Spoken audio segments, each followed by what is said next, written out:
عید قربان کے جذبے جو دکھاتے ہیں،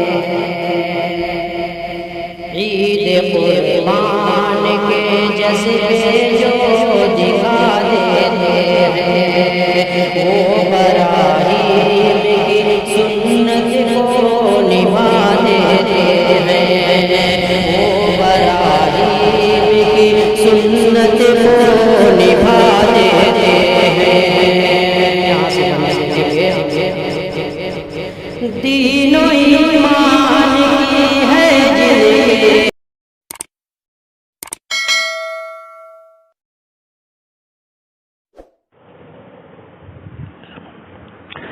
الحمد لله رب العالمين والصلاة والسلام على سيد الأنبياء والمرسلين محمد وآله وصحبه أجمعين. أما بعد فأعوذ بالله من الشيطان الرجيم. بسم الله الرحمن الرحيم. لن ينال الله لحومها ولا دماؤها ولكن يناله التقوى منكم كذلك سخرها لكم لتكبروا الله على ما هداكم وبشر المحسنين. وقال في مقام آخر: ولكل أمة جعلنا منسكا ليذكروا اسم الله على ما رزقهم من بهيمة الأنعام. عن زيد بن أرقم رضي الله عنه قال: قال أصحاب رسول الله صلى الله تبارك وتعالى عليه وسلم: يا رسول الله ما هذه الأضاحي؟ قال: سنة أبيكم إبراهيم عليه السلام. قالوا: فما لنا فيها يا رسول الله؟ قال: بكل شعرة حسنة. قالوا: فالصوف يا رسول الله؟ قال: بكل شعرة من الصوف حسنة. رواه ابن ماجہ. میرے محترم پیارے بھائیو، آج عرفہ کا مبارک دن ہے، سونے پہ سہاگا کہ عرفہ کا بھی دن ہے، پھر جمعہ کا مبارک بھی دن ہے۔ ابھی پوری دنیا میں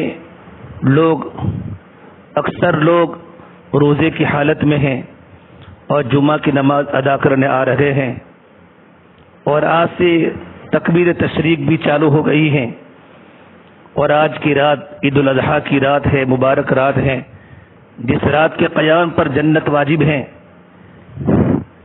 بہت بڑی اللہ تبارک و تعالیٰ کی نعمت ہے، اور بیوکل قربانی کا دین ہے، عید الاضحیٰ کا دین ہے، مسلمانوں کا بڑا خوشی کا دین۔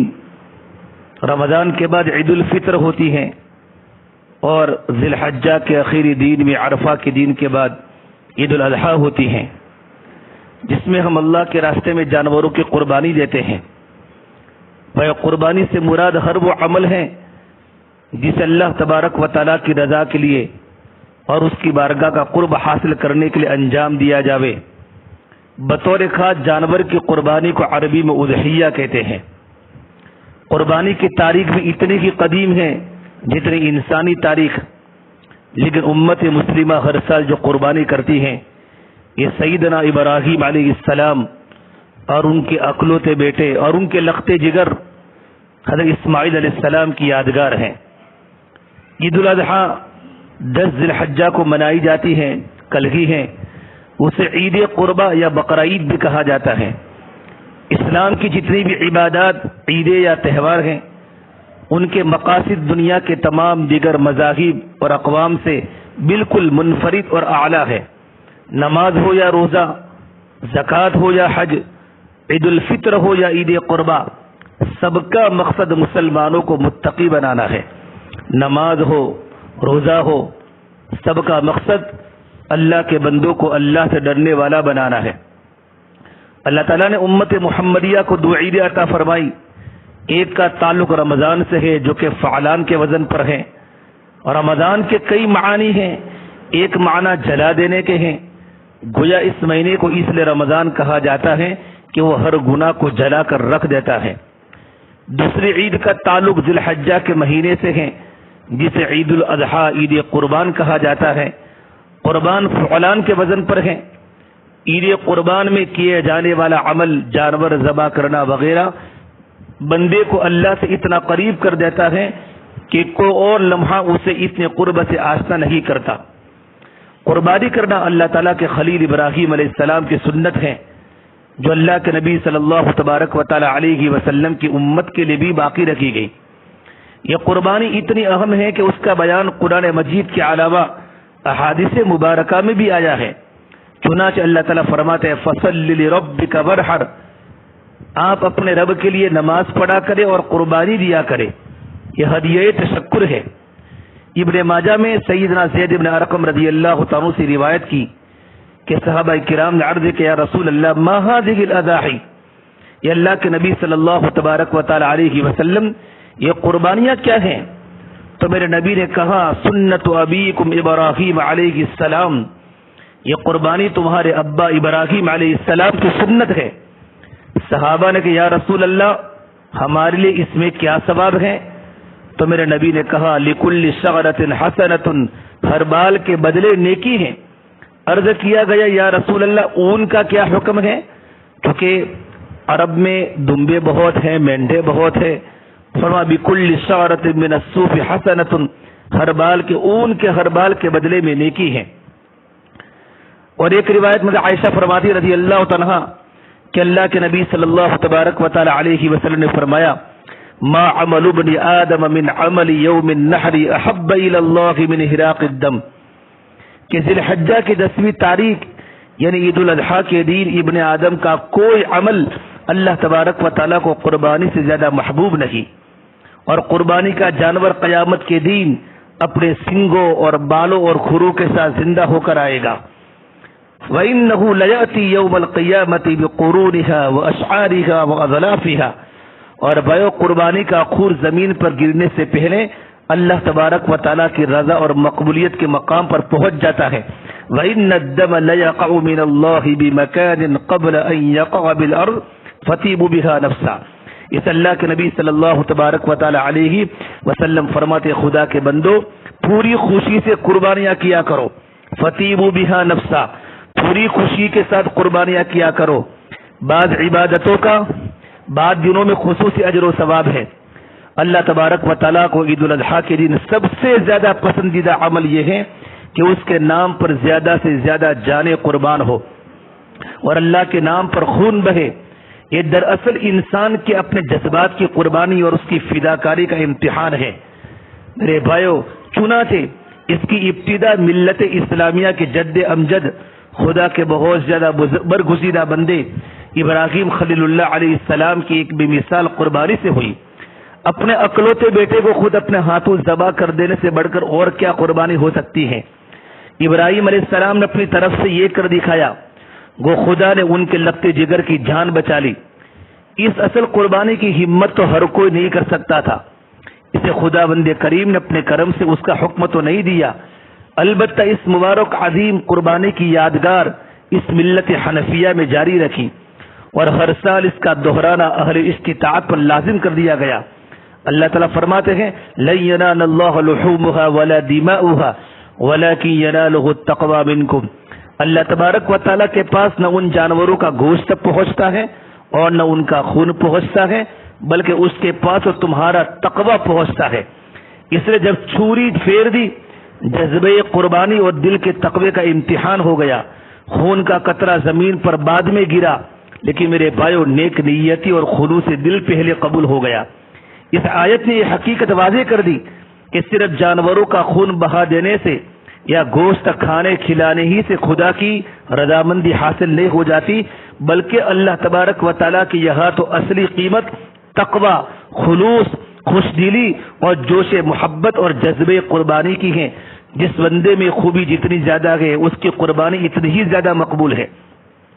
کسی حلال جانور کو اللہ تبارک و تعالیٰ کا تقرب حاصل کرنے کی نیت ذبح کرنا یہ اس وقت سے شروع ہوا ہے جب سے آدم علیہ السلام اس دنیا میں تشریف لائے اور دنیا آباد ہوئی۔ سب سے پہلے قربانی آدم علیہ السلام کے دو بیٹوں حابل و قابل نے کی، اذ قربا قربانا فتقبل من احدہما ولم يتقبل، جبکہ دونوں نے ایک ایک قربانی پیش کی۔ علامہ ابن کثیر رحمۃ اللہ علیہ نے بروایت ابن عباس اس آیت کی تشریح بیان کی ہے کہ حابل نے ایک مینڈے کی قربانی پیش کی اور قابل نے اپنے کھیت کی پیداوار میں سے کچھ اناج وغیرہ صدقہ کر کے قربانی پیش کی۔ حسب دستور جو پہلے تھا میرے نبی کے پہلے جتنے بھی انبیاء آسمان سے آگ نازل ہوئی، حابیل کے مینڈے کو کھا لیا اور قابل کی قربانی کو چھوڑ دیا۔ بھائی قربانی کے قبول ہونے یا نہ ہونے کی پہچان پہلے انبیاء علیہ السلام کے زمانے میں یہ تھی، جس قربانی کو اللہ تعالیٰ قبول فرماتے تو ایک آگ آسمان سے آتی اور اس کو جلا دیتی۔ سورہ آل عمران میں اس کا تذکرہ صراحتاً ہے، بقربان تأکلہ النار، یعنی وہ قربانی جس کو آگ کھا جائے۔ اس زمانے میں کفار سے جہاد کے ذریعے جو مال غنیمت ہاتھ آتا تو اس کو بھی آسمان سے آگ نازل ہو کر کھا جاتی تھی، اور یہ جہاد کے مقبول ہونے کی علامت سمجھی جاتی تھی۔ امت محمدیہ صلی اللہ تبارک و تعالی علیہ وسلم پر اللہ تبارک و تعالیٰ کا ایک خصوصی انعام ہوا کہ قربانی کا گوشت اور مال غنیمت ان کے لیے حلال کر دیے گئے۔ حدیث پاک میں ہے، اللہ کے نبی صلی اللہ تبارک و تعالی علیہ وسلم نے اپنے خصوصی فضائل اور اللہ تعالیٰ کی نعمتوں کا ذکر کرتے ہوئے فرمایا، احلت لی الغنائم، میرے لیے مال غنیمت کو حلال کر دیا گیا۔ تو بھائیو، قربانی ایک اہم عبادت اور شعائر اسلام میں سے ہے۔ زمانے جاہلیت میں بھی اس کو عبادت سمجھا جاتا تھا، مگر بتوں کے نام پر قربانی کرتے تھے۔ اسی طرح آج تک دوسرے دھرم میں، دوسرے مذاہب میں قربانی مذہبی رسم کے طور پر ادا کی جاتی ہے، بتوں کے نام پر یا مسیح علیہ السلام کے نام پر قربانی کرتے ہیں۔ سورہ کوثر پارے عام میں اللہ تعالی حکم دیا، جس طرح نماز اللہ کے سوا کسی کے نہیں ہو سکتی، اسی طرح قربانی بھی اللہ کے علاوہ کسی کے نہیں ہو سکتی۔ فصل لربک وانحر، نماز پڑھو اپنے پروردگار کے لیے، قربانی بھی اللہ تبارک و تعالیٰ کے لیے کرو۔ اللہ کے نبی صلی اللہ تبارک و تعالیٰ علیہ وسلم ہجرت کے بعد 10 سال تک مدینہ طیبہ میں قیام فرمایا، ہر سال پابندی سے قربانی فرماتے تھے، جس سے معلوم ہوا کہ قربانی، بلکہ آپ صلی اللہ تبارک و تعالیٰ علیہ وسلم اپنے امت کے لیے بھی قربانی کرتے تھے، اور آپ نے حجۃ الوداع کے موقع پر آپ نے 100 اونٹ نحر کیے، اس میں 63 تو آپ نے اپنے ہاتھوں سے قربانی کی، باقی حضرت علی مرتضیٰ کے حوالے کیا اور حضرت علی مرتضیٰ نے قربانی کی۔ اور اب ہر سال آپ صلی اللہ تبارک و تعالی علیہ وسلم 2 مینڈے اپنی امت کے لیے بھی قربانی کیا کرتے تھے۔ اصل میں قربانی کی حقیقت تو یہ تھی کہ عاشق خود اپنی جان کو اللہ تعالیٰ کے حضور میں پیش کرتا۔ تو ابراہیم علیہ السلام نے بیٹے کو پیش کیا، مگر اللہ تبارک و تعالیٰ کی رحمت دیکھیے، ان کو یہ گوارا نہ ہوا، اسے حکم دیا تم جانور ذبح کرو، ہم یہی سمجھیں گے کہ تم نے خود اپنے آپ کو قربان کر دیا۔ چنانچہ ابراہیم علیہ السلام کو اللہ تعالیٰ کی طرف سے خواب کے ذریعے بشارت دی گئی، آپ اپنے اکلوتے بیٹے اسماعیل علیہ السلام کی قربانی پیش کرے۔ اب دیکھیں، یہ حکم اول تو اولاد کے بارے میں دیا گیا، اور اولاد بھی کیسی، فرزند اکلوتا، اور فرزند بھی ناخلف نہیں بلکہ نبی معصوم۔ ایسے بچے کی قربانی کرنا بڑا مشکل کام ہے۔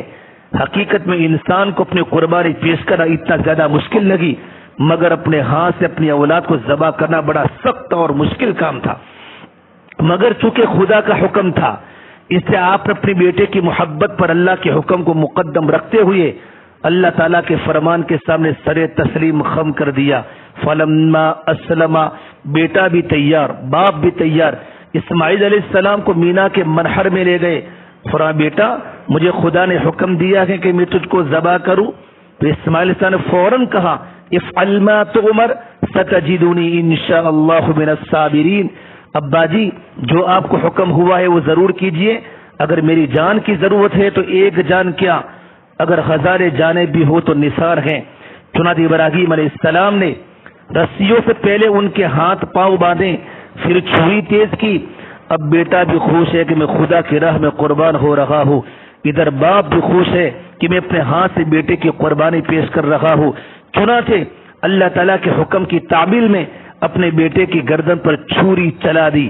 جب چھری کند ہو گئی اسی وقت اللہ کا حکم ہوا قد صدقت الرؤیا ونادیناہ ان یا ابراہیم قد صدقت الرؤیا انا کذالک نجزی المحسنین، ابراہیم بے شک آپ نے اپنا خواب سچ کر دکھایا، ہم نیکوکاروں کو اسی طرح جزا دیا کرتے ہیں۔ اب ہم اس کے عوض جنت سے ایک مینڈا بیچتے ہیں اور تمہارے بیٹے کی جان کے عوض ایک دوسرے جان کی قربانی مقرر کرتے ہیں۔ چنانچہ اسی دن سے اونٹ، بھینس، گائے، مینڈا، بکرا وغیرہ قربانی کے لیے فدیے میں بدلے میں مقرر ہو گیا۔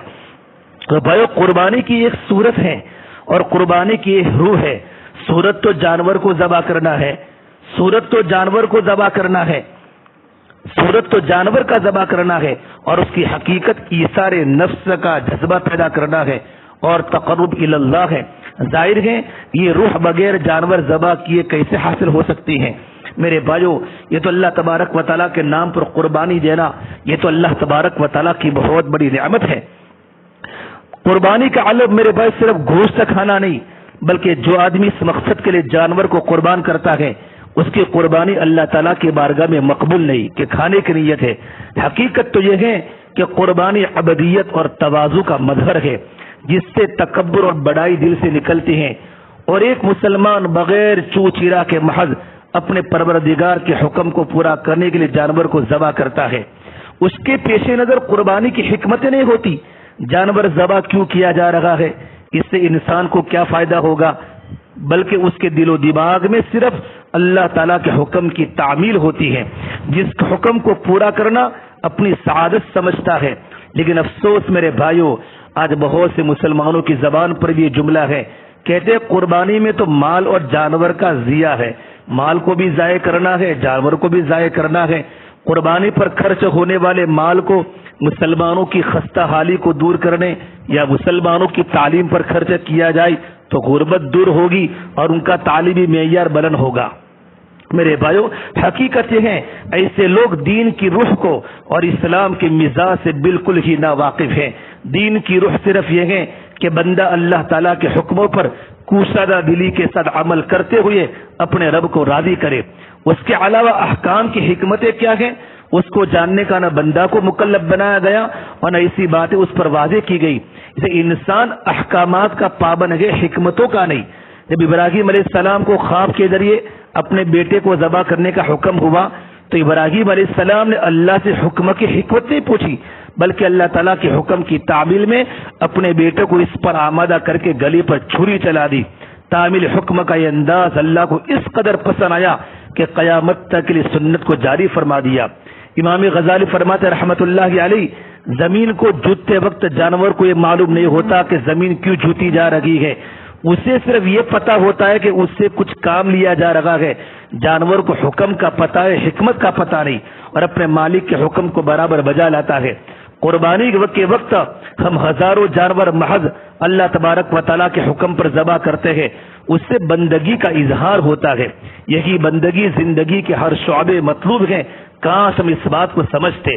اور میرے بھائیوں، خاص طور پر اخلاص اور حسن نیت عمل صالح کے مقبول ہونے کے لیے اولین شرط ہے. جو آدمی نام و نمود اور سستی شہرت حاصل کرنے کے لیے قربانی کرتا ہے، عمل کرتا ہے، اللہ کی بارگاہ میں اس کے عمل کی کوئی وقت نہیں. قیامت کے دن یہ عمل محض دھوکہ ثابت ہوگا. قربانی جیسے عظیم الشان عمل کو انجام دیتے وقت نیت کا صحیح ہونے پر کافی زور دیا گیا ہے.